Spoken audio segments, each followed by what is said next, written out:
Welcome to this live-streamed presentation about Bach's Orgelbüchlein. We're at St. Albans Episcopal Church in Tucson. I'm Steve Kyle, the music director here. And if you're watching live and have any questions, I invite you to submit them. If you are a Facebook subscriber, you can use the comment feature on Facebook to ask your questions. I'll be pausing from time to time, and we'll try to answer them then. If you're not on Facebook, Carl, could we go back to that opening slide, please? If you're not on Facebook, I invite you to email your questions to Doug Leitenheimer. His email address is on your screen right now, so take a moment and jot it down. And when I pause for questions, I'll also be turning to Doug to see if any have come in through his email, and I'll answer those also as best I can. I'll be giving a complete performance of Bach's Orgelbüchlein on Sunday, November 1st at 3 o'clock Arizona time, and you can view that in the same way you're viewing this now through St. Albans' Facebook page. That also will be saved for later viewing. So without further ado, an approach to the Orgelbüchlein. The Orgelbüchlein, Little Organ Book, is a cornerstone of the organ repertory and one of Bach's great unfinished projects. As Bach left it, it is a bound book containing 45 completed chorale preludes, plus a fragment that breaks off in the second measure. There are also many pages with a title at the top and blank staves waiting for music to be written on them. More than 100 chorale preludes that Bach at one time intended to write, but never did. In case you're not familiar with the term, chorale preludes are organ pieces based on chorales, that is, hymn tunes. In Lutheran areas of Germany in Bach's day, part of every organist's job was to perform a prelude, often improvised, to introduce the melody and set the key before each congregational hymn. Chorale preludes are a more elaborate and artistic version of the usual custom today of simply playing through a hymn before the congregation sings. The Little Organ Book was not little in Bach's ambition for it. It was a huge project. But it is a little book in physical size. The ruler came out kind of dark at the bottom of this slide, but take my word for it, along the bottom edge it is 7.5 inches, that's all, and about 6 inches high. And it is also a little book in the length of the pieces. Most of them only take a minute or two to play, and some are even shorter.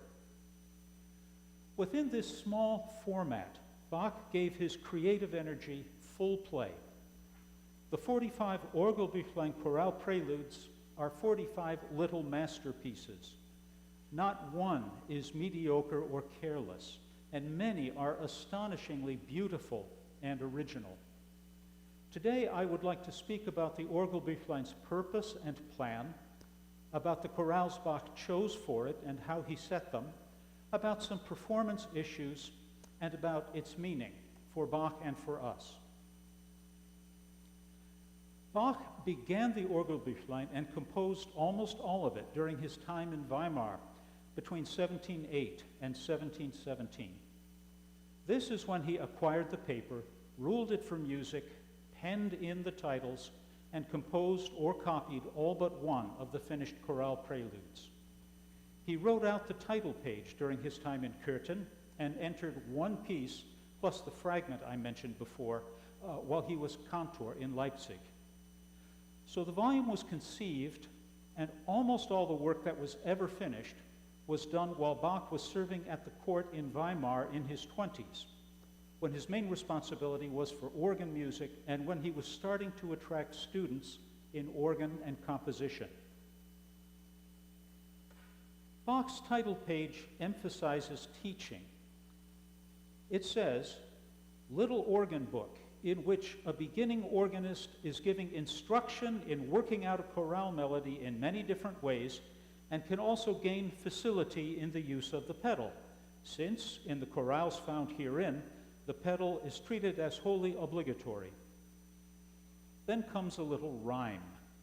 Dem höchsten Gott allein zu ehren, dem Nächsten draus sich zu belehren. In English, to the glory of God Most High, and to my neighbor, to instruct himself thereby. Most English translations of this little couplet ignore the reflexive verb sich belehren, to inform oneself, to instruct oneself. Bach didn't intend to spoon-feed his pupils. He expected them to study his chorales, to absorb them and make them their own. This fits what we know about musical pedagogy in the 17th and 18th centuries. Teachers gave their students examples of music to copy, study, and imitate. And we know that the Orgelbüchlein was studied in exactly this way. In addition to Bach's own manuscript of the collection, we have dozens of copies of individual pieces made by Bach's pupils and their pupils. One edition of the Orgelbüchlein calls the collection the liturgical year. That name is only partly accurate. Bach organized the Orgelbüchlein in the way that many hymnals were organized, both in his time and in ours. It begins with chorales for the church year, from Advent through Pentecost, and continues with non-seasonal chorales, general hymns, as you might say, chorales based on the articles of the faith, chorales for morning and evening, chorales based on the Christian life. Almost all are from the classic early Reformation repertory of Lutheran hymnody. Only a few come from the later 1600s, and none come from Bach's own lifetime. Many of the melodies use the medieval modes rather than modern tonality. Bach was very much at home in this older harmonic idiom, and the modal character of some of his chorale preludes is very striking.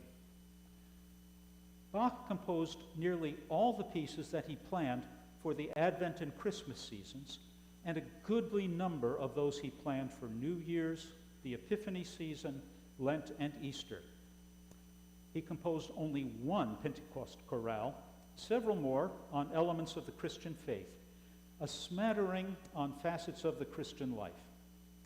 Then he put the project aside to work on things like the Brandenburg concertos, the orchestral suites, the cantatas, the passions, the musical offering, the art of fugue, and so on. Bach may well have felt that he had produced enough teaching material for his needs. I suppose we can be grateful that he completed as much as the Orgelbüchlein as he did. Any questions thus far?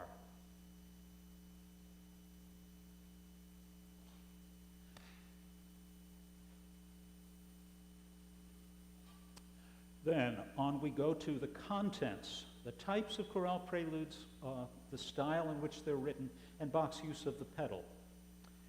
The chorale preludes in the Orgelbüchlein fall into three basic types: melody chorales, canons, and ornamented chorales. There are also a few exceptions, but the vast majority are one of these three. I will define them for you, and I'll play an example of each. The melody chorale presents the chorale tune in the highest part, mostly in equal note values, without any interludes or other interruptions. The inner voices move more rapidly, with short, arresting motives that reflect the mood of the chorale text and sometimes even its specific content. Adam's fall, for example, is represented by falling sevenths in the pedal. In a few pieces, these motives are derived from the chorale melody, but the vast majority are Bach's own invention. The pedal plays a bass part, sometimes using the same motives as the inner voices, and sometimes independent of them. Here is Bach's setting of the Christmas hymn, Vom Himmel hoch, da komm ich her, from heaven above to earth I come. I'll play the chorale melody by itself as Bach gives it in this piece, then the full texture.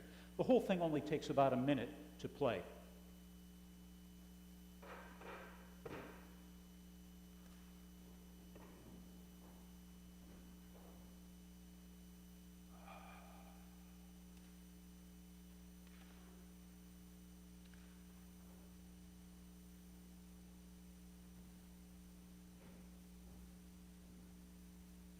the chorale melody.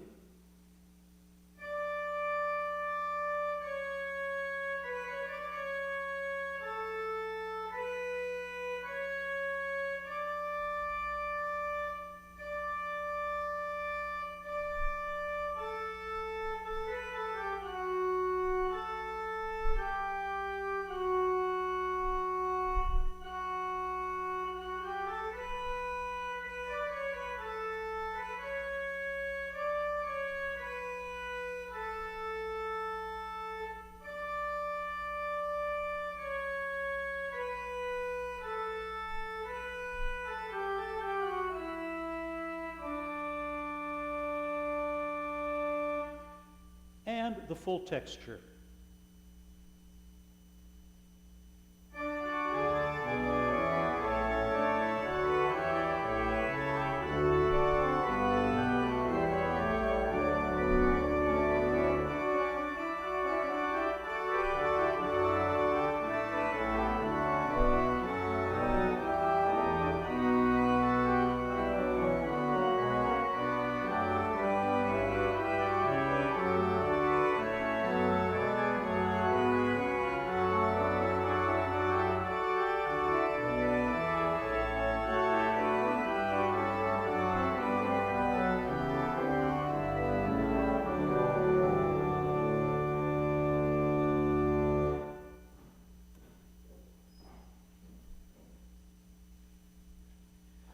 When I played the melody by itself, you probably heard that Bach added brief turning figures to each phrase. He often added short ornamental figures like this in the melody chorales, but usually just in one or two phrases, not every one. Sometimes the added notes are purely decorative. Sometimes they carry the figuration of the inner voices up into the chorale melody. In this piece, the inner parts have a sense of joy and excitement that can't keep from bubbling up into the melody line. Several of the Orgelbüchlein chorale preludes are canons. That is, the chorale melody begins in one voice, and after a few notes, another voice follows the leader with the same melody, like a round. Victor Borge used to say that canons are like rounds, only louder. Canons can be strict or they can be free. In the Orgelbüchlein, most of Bach's canons are free. He was willing to change the note values and sometimes even the pitches from the leader to the follower in order to make the harmony work.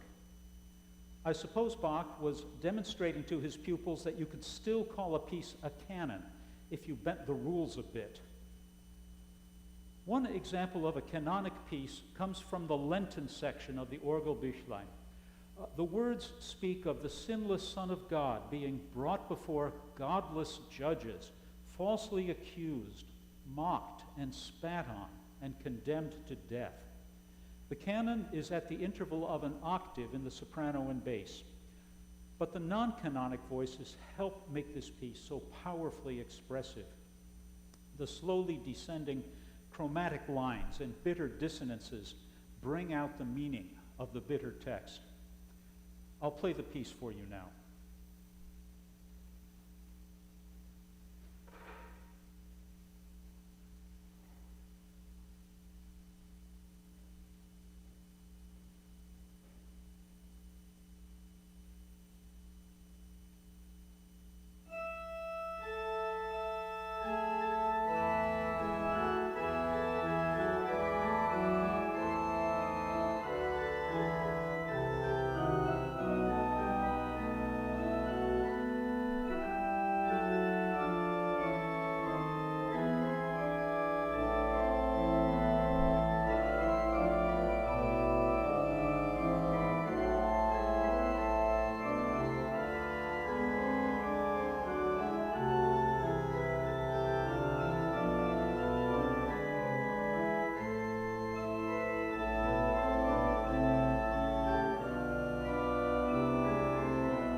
Some of the most beautiful pieces in the Orgelbüchlein are the ornamented chorales. In these pieces, the chorale melody is not presented plainly. Instead, it forms the basis for a coloratura solo line, much like an opera aria. If you know the chorale tune, you can just barely make out its contours under the elaborate decoration. Here is one phrase, first in its basic form and then as ornamented by Bach.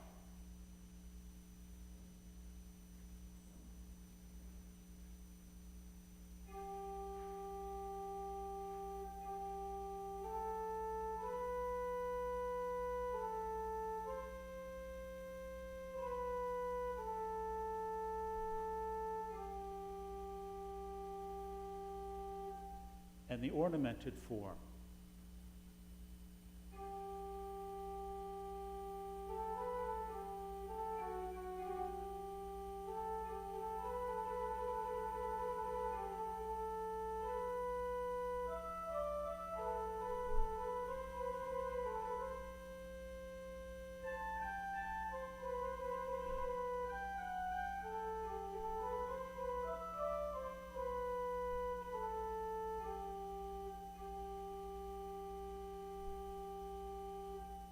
And now the full texture.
Any questions about the three main types of chorale prelude in the Orgelbüchlein? Right, on to the use of the pedal, which is something Bach stresses on the title page. The preludes in the Orgelbüchlein model a variety of ways of using the pedal in working out a chorale melody. In many pieces, the pedals take part in the motivic interplay of the inner voices. In the ornamented piece I just played, the alto and tenor parts are based on the first line of the chorale melody. Oops.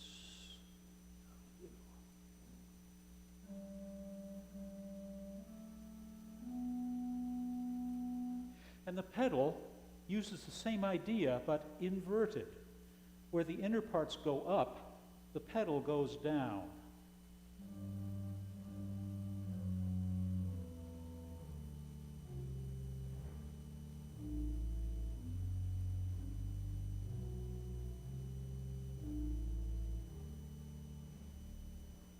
And the same idea again. And so on through the piece. In many of the canonic pieces, the pedals take the chorale melody as either the leading or the following voice. You heard this a few minutes ago in that bitter Lenten piece.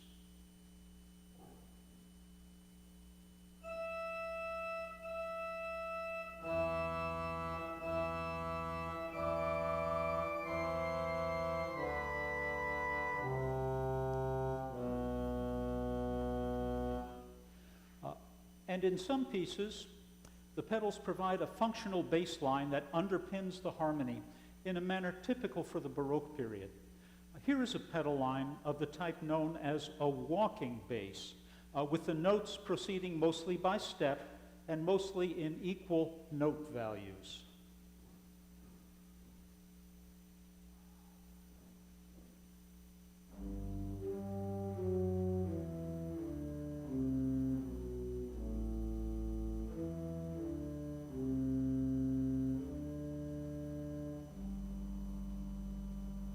And the full texture would sound like this.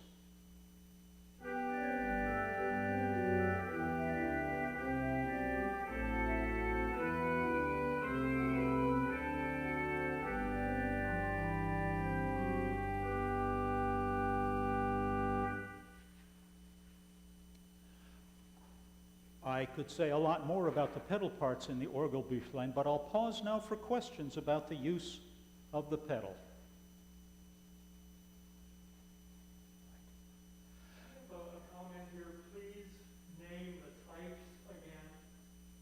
Please do what? Please name the types again. Oh, the three types of chorale prelude.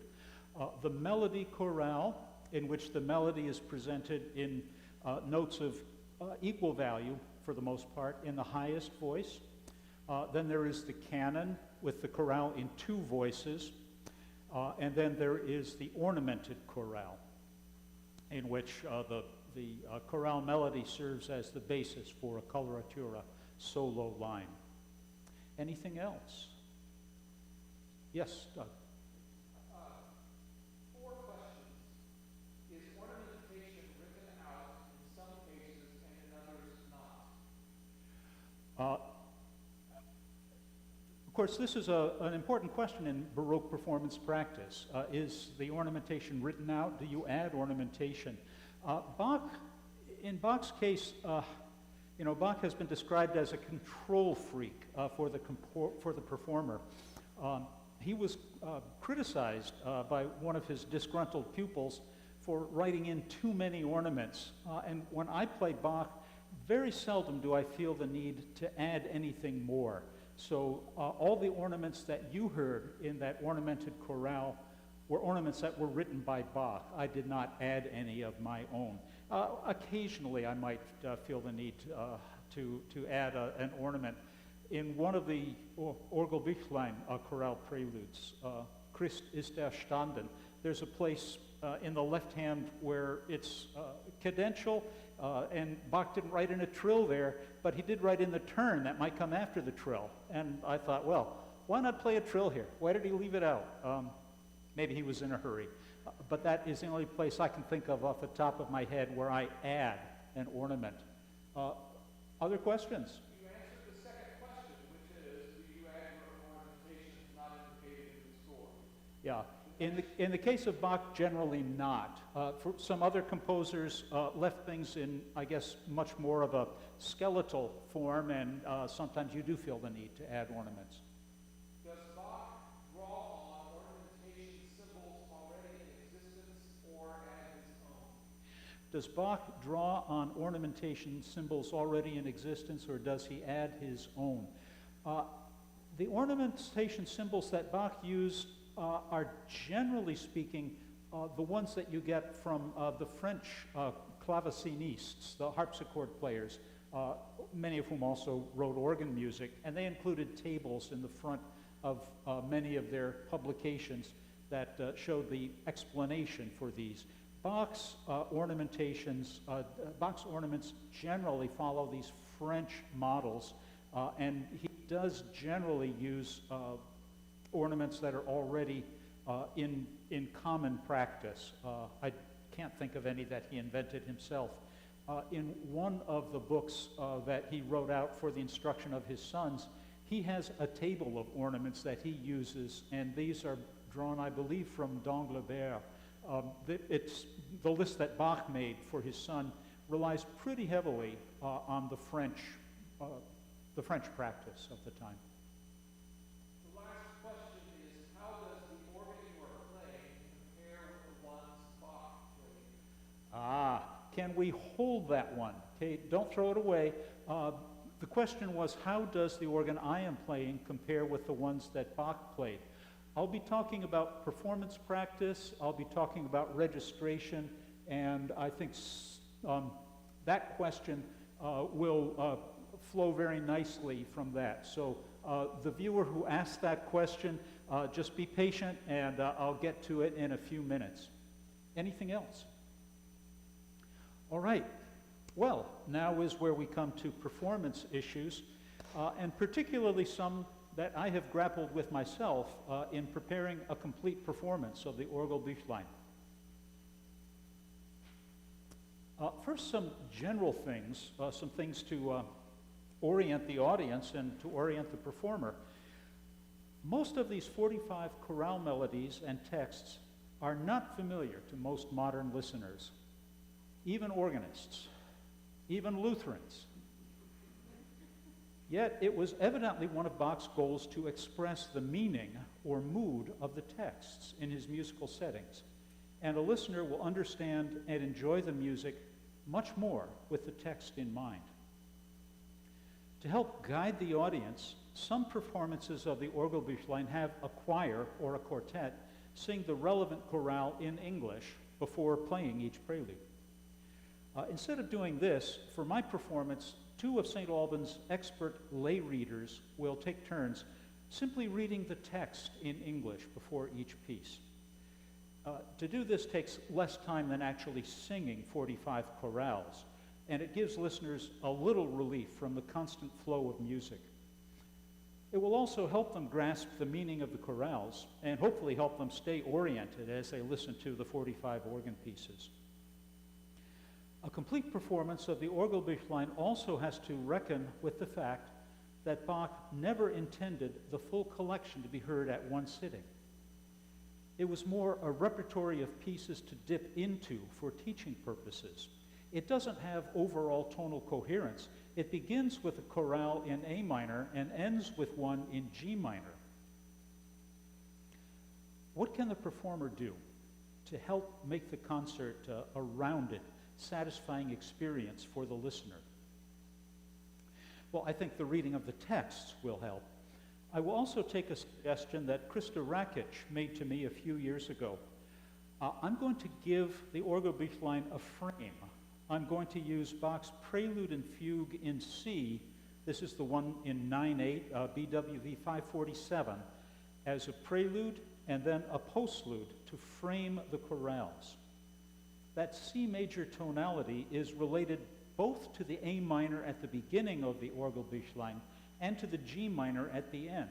And this prelude and fugue, if you know them, you know that they are tied together very closely, much more so than most of Bach's prelude and fugue pairs. So the prelude at the beginning, the fugue at the end will help tie it together. The last chorale prelude in the Orgelbüchlein is not one that makes a strong ending. It's a quiet piece. It's a meditation on the shortness of human life from the death and burial section of most hymnals, kind of a downer. The C major fugue allows the concert to end on a rousing note. So Krista, if you happen to see this, thank you. To some extent, a performer can also choose the stops with an ear to how the pieces will fit together in a complete performance. There are some pieces that I might play on full organ if I were using them individually, but that I will play on softer registrations for the sake of variety and to keep from tiring the listener's ears and mine. Now we come to the subject of registration and on organs, and I think before I go on with my text, I might digress a little bit to address the question from the viewer. How is this organ, the Paul Fritz organ at St. Albans, how does it compare with the organs that Bach knew? You know, there's a wonderful book. I have it in my office. If I'd known this question were coming up, I would have brought it with me so I could hold it up. It's Christoph Wolff is the co-author, and I forget the name of the other co-author, and it has a title something like Bach's Organs, or the Organs Bach Knew. And it's great study material for, it documents every organ that Bach is known to have been in contact with. Some other typical ones from the period. It's got information about the reports Bach gave. You know, he was brought in often as a consultant, as an organ expert, both at the beginning and at the end of an organ project to evaluate the organ. So this book has a lot of wonderful material in it. And Bach would have been very much at home on this organ. When he was at Weimar from 1708 to 1717, I think the dates are, the organ in the chapel of the ducal castle at Weimar was only a few stops larger than this. And the specification was fairly similar. Bach would have encountered all the stops that are on this Fritz organ. He probably would have wanted a 32-foot stop in the pedal. That's a very deep-pitched stop that sounds 2 octaves below the apparent pitch when you press a key. These 32-foots are found in the pedal. They're really to anchor the bass. Bach was really into what was called gravität, or weight, and this 32. We don't have space for a 32-foot stop on this organ, and certainly not every organ in Bach's time did have a 32. But the organs in Bach's time would typically have had a principal chorus on each of the manuals. This is a 2-manual organ. Bach's organ in Weimar was also a 2-manual organ. He did play some that were 3 and 4 manuals, but organs of medium size, like this one, were not at all foreign to him. Typically, there would be a trumpet in the Hauptwerk, or main manual, the great, as we would say, and in the pedal, which this organ has. And as far as reeds go, a 16-foot Posaune, or trumpet scale stop in the pedal, which we also have. Ours is called, it's not a Posaune. Help me, I'm drawing a blank. I should know this. What's the 16-foot reed? Help. Fagot. Okay, it's a half-length reed. A full-length reed would take up twice as much space, and we don't have that space. Bach would have been familiar with stops of this kind, too. This, just to make a long story short, Bach would have been very much at home on this organ, and I really had no trouble finding suitable registrations for all the pieces, and a lot of variety, as you can hear if you happen to tune in to that November 1st concert that is going to happen. Well, to return to the subject of registration, German organ composers in Bach's time very rarely indicated the specific stops they wanted the performer to use. Organs in Germany were simply too varied in size and specification for a composer's indication of stops to mean very much. And the choice of stops was considered part of the performer's art anyway. Bach specified the registration in just one piece in the Orgelbüchlein, the canon on Gottes Sohn ist kommen. And it's problematic. He indicated an 8-foot principal for the manuals and an 8-foot trompeta for the pedal. On most organs, including this one, the trumpet stop is loud enough to really overpower an 8-foot principal. Let me show you.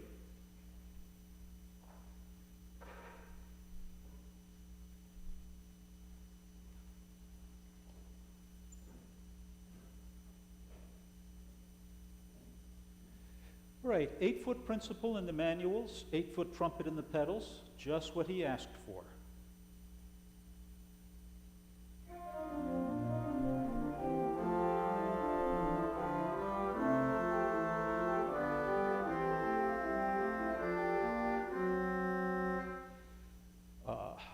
So that's what he asked for, but I think when the pedal comes in, you don't hear very much of what's going on in the manuals.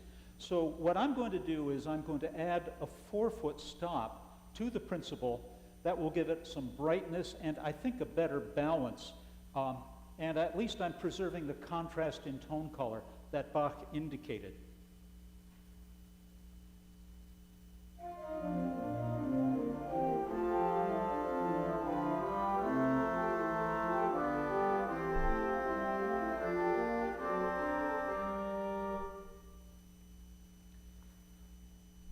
In many of the chorale preludes, Bach did give a more general direction for registration by writing the Italian phrase a due claviere e pedale, for 2 keyboards and pedal.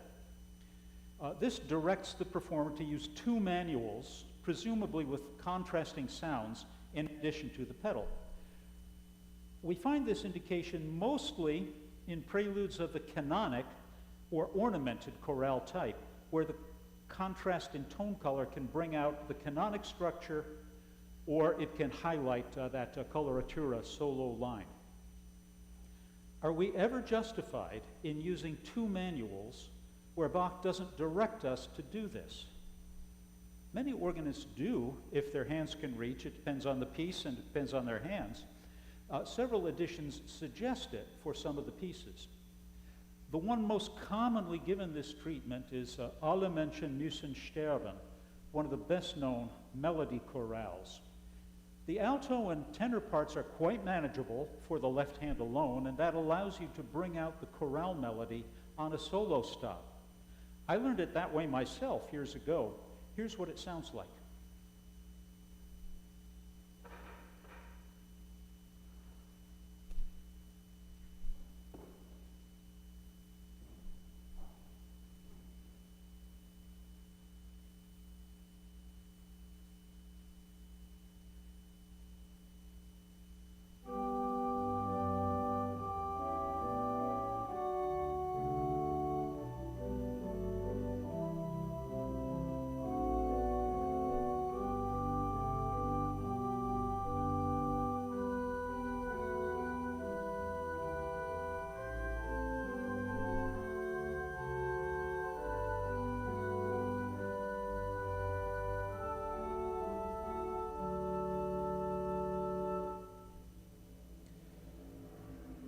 Every organist is going to have to make up his or her own mind.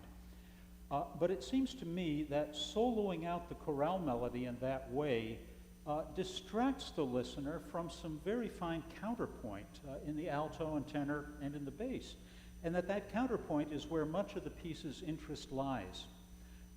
In my opinion, if you play the 3 upper parts on the same manual, the melody and the alto and tenor part on the same manual, that puts them in the proper balance.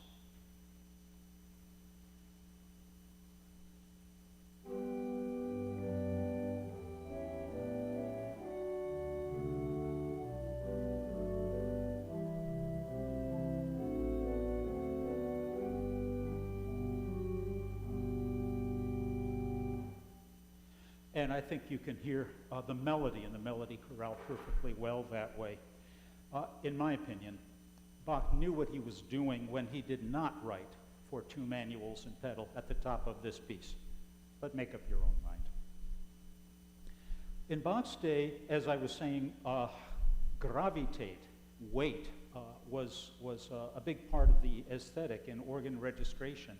And even a modestly sized organ would typically have at least one 16-foot stop in the manuals. 16-foot stop plays an octave lower than the apparent pitch.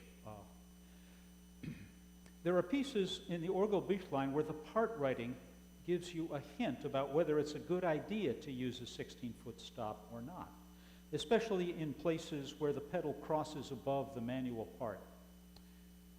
I won't get too technical here, but in a few pieces I realized that a 16-foot manual stop was definitely not warranted. And in one piece I felt it was. Do we have any questions about registration or performance issues in general? Yes, Doug. One request is that you repeat the question so that they don't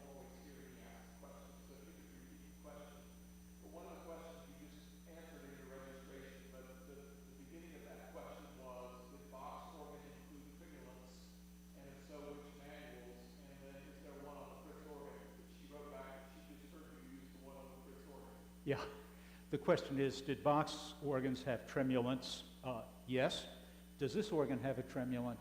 Yes, and I did indeed just use it in that piece. And what manuals with the tremulants is in on the Bach organ? Well, there are two kinds of the question. What manuals would the tremulants have been on Bach's organs? There are two kinds of tremulants. There is a tremulant to the whole organ, and then there are tremulants to individual divisions, individual keyboards of the organ. And it would really depend on the organ. Some would have both types, some would have just one type. On the Fritz organ here, the tremulant applies to the whole organ. Martha, you have a question. What is a tremulant? A tremulant is a device that introduces a little bit of a wiggle to the wind supply, that puts a little disturbance in the wind supply. And there are two kinds. I'm not going to get all technical about it here. But let me just demonstrate on the organ the sound of the tremulant. This is the sound of the solo line that I had. It's flutes 8/4, 2 2/3.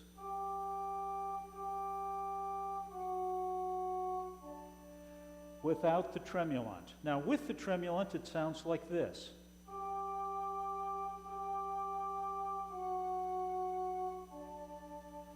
It's a little bit like the vibrato that you might get from a violinist or from a singer. It makes the sound, gives it just a little bit more sense of life, like it's coming from a living thing instead of just the steady pitch which the organ would give you otherwise. In some pieces, it really would not be appropriate. For full organ, no. But for an expressive piece like Alle Menschen müssen sterben, it really does help give you a little sense of emotion to the piece. Other questions? Well, I don't want to leave you without offering a few thoughts about what the Orgelbüchlein meant to Bach and his pupils who studied it, and what it can mean for us today. For organists, in Bach's time and ours, these chorales are a way to study organ playing. Many of us, myself included, learned some of them in our teenage years. They provide exercise in using the pedals, as Bach wrote on the title page, but also in playing a variety of manual textures and in choosing registrations. They are short enough to give budding performers a sense of accomplishment in a reasonable amount of time. And some of them are difficult enough to stretch the technique of even a seasoned professional. Bach's title page speaks about teaching, but he's not talking about just playing the organ. The term working out a chorale that he uses really means using a chorale melody as a basis for composing and for improvising at the keyboard. For Bach's pupils, and for anyone today who wants to learn to compose for organ, the Orgelbüchlein chorales offer models for devising motifs to accompany a pre-existing melody, motifs that are memorable, appealing, and that capture a mood almost instantly. And of course, they model a variety of ways to use the pedals, a compositional problem unique to organ music. Some writers have suggested that Bach's purpose in writing this collection was not only to give his students practice in working out a chorale, but also to do the same for himself. In other words, that the chorale preludes were compositional studies, exercises in writing expressive counterpoint to go with a given melody, a way for Bach to hone his own musical craft. We don't have any direct evidence for this idea. Bach never said so anywhere, but to me it seems entirely plausible. But the Orgelbüchlein's meaning, and why these pieces mean so much to musicians and listeners, goes beyond their technical or pedagogical value. The chorale melodies and the texts that go with them are a form of religious expression that at times is very intense. And in the Orgelbüchlein, Bach penetrated deeply into their spirit. Part of the magic lies in the accompanimental motives. Albert Schweitzer considered them to be the lexicon of Bach's musical language, and he compiled a whole catalog of them, giving them names such as the rhythm of heavenly bliss. Schweitzer was a child of his time, aren't we all? And he was heavily under the influence of the Wagnerian aesthetic, the leitmotifs that in Wagner's opera, a little melodic idea will mean something, will mean the magic fire, or will mean the sword, or will mean Valhalla.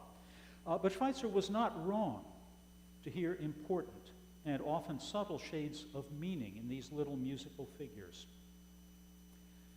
Equally important for musical impact is the masterful harmonic structure that Bach gave to these pieces. Bach's harmony is flawless and sometimes astonishing, as in the C-flat chord that comes out of nowhere near the end of one of the most beautiful ornamented chorales. Bach's dissonance treatment can also be surprisingly expressive. More than once I've stopped to marvel at how a simple passing tone or a 9/8 suspension in the right place can convey so much emotion. Bach's rhythms in the Orgelbüchlein are also highly varied. They are anything but the proverbial sewing machine Bach. And they too can carry a lot of expressive weight. In that bitter Lenten piece that I played earlier, Bach delays some of the canonic entries. They come a beat later than you might expect. He makes you wait. In the same piece, the syncopations, when the accompanying parts enter, hit you again and again like a slap in the face or the lashes of a whip. It is hazardous to read someone's mind at a distance of 300 years, but to me, one piece in the Orgelbüchlein seems to sum up what Bach meant for the entire collection.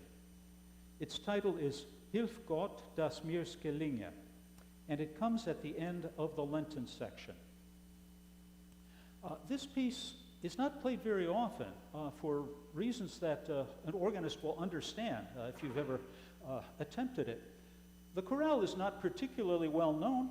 Its melody is not especially catchy. Bach treats the melody in canon at the lower fifth.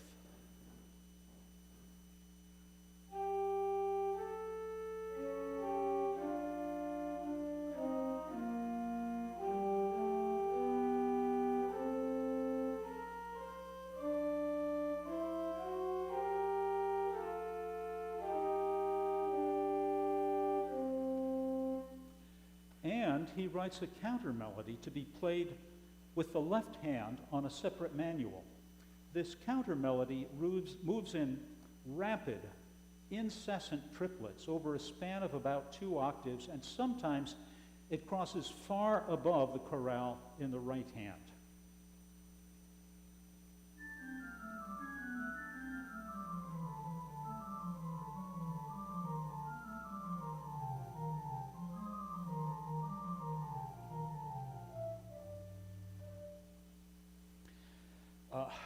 You feel like a human pretzel with your hands crossed like that. The pedal part is lots of fun too. It goes over almost the entire pedal board, and it has plenty of large leaps that are easy to overshoot or undershoot, especially when your arms are tied in knots. Why did Bach expend so much energy and so much artistry on this obscure chorale? And why did he make it so hard on the organist? I think perhaps the answer lies in the chorale text. O God, my great Creator, now give me grace to frame my words in fitting order, rightly to praise your name. O let me gladly now begin in rhyme to sing your glory. Lord, be my strong support. This chorale is a prayer for help in setting words in fitting order, rhyme, poetry, to praise the Creator. To put it more generally, it is about using artistry to worship God. What better way to describe the Orgelbüchlein? Wish me luck. Let me attempt to play that piece for you now.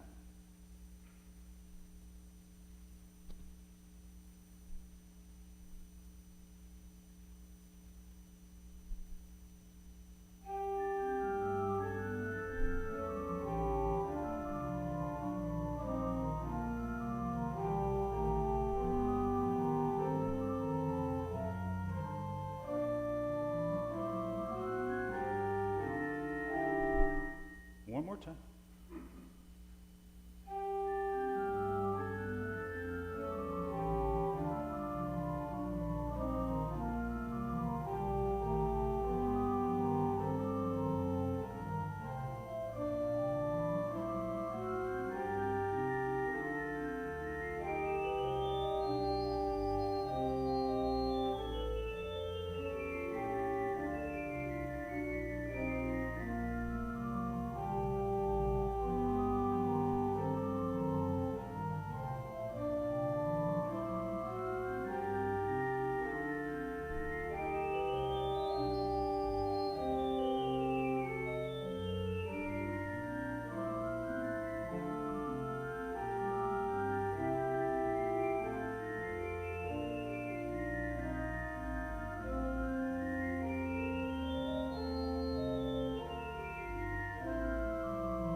Any final questions about anything? Yes, Carl. I have two. The first one is there a guide to the level of difficulty of individual pieces? Is there a guide to the level of difficulty of individual pieces? In the Riemenschneider edition, I don't think there's a numerical guide, but it does speak about the difficulty of each of the individual pieces. And a lot of organists use that Riemenschneider edition. It came out in the 30s. It's quite reliable. I think you need to take the performing suggestions with a grain of salt. It also has fingerings in it, and of course, in addition with fingerings, you might find that they work for you or that they don't. But that edition, I believe, does have an indication of how difficult the individual pieces are. The second question is, did Bach pick a key signature to match the text or mood of the hymn? Did Bach pick a key signature to match the text or mood of the hymn? I don't see evidence of that. And I haven't really studied the keys of the pieces in the Orgelbüchlein and how they relate to what was commonly found in the hymnals in Bach's day.